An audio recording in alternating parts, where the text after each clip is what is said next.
नमस्कार सांगमाने कुक सरिता को आपण मानकु स्वागत। आज आम बनैबा एकदम चटपटा मसलादार और सुपर टेस्टी झालमुढ़ी। संध्या बेलर भोक पई एहा ठारू भल स्नैक्स आउ किछि होई परिबो नाही। मात्र 5 मिनिट लागिबो बनिया पई। पूरा स्ट्रीट स्टाइल बनैबा आ गोटे सीक्रेट मसला सहित बनैबा। तेबे चलंतु स्टार्ट करिबा आजिर रेसिपी।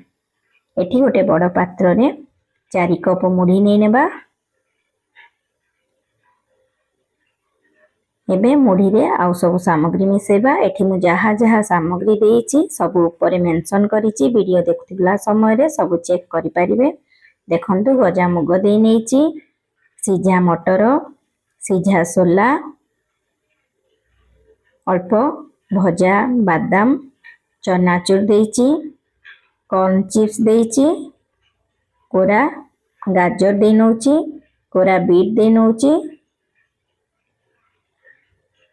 एबे कंचा लंका किछि काटिक देइछि, स्वाद अनुसार लूण आ जो सीक्रेट मसला कहितली देखंतु से मसला हला पेरी पेरी मसला गोटे चामच दे नेछि, गोटे चामच सोरिष तेल, गोटे चामच लेंबू रस।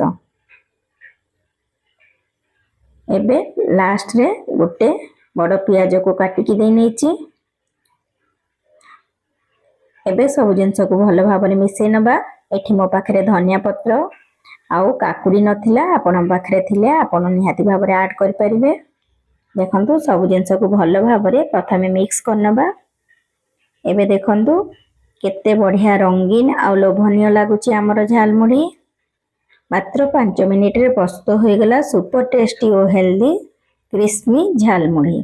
आपण माने घरे निश्चय बनांतु, कमेंट्स रे जणांतु रेसिपी केमती लागिला। और वीडियो भल लगी वीडियो को लाइक शेयर करेंगे। चैनल नुआ थिले चैनल को सब्सक्राइब करने भूलि। फेसबुक पेज रे देखुले फॉलो तो निहाती भाबरे करिनेबे। रहिली पुणी आसीबी एक नुआ रेसिपी सहित। धन्यवाद।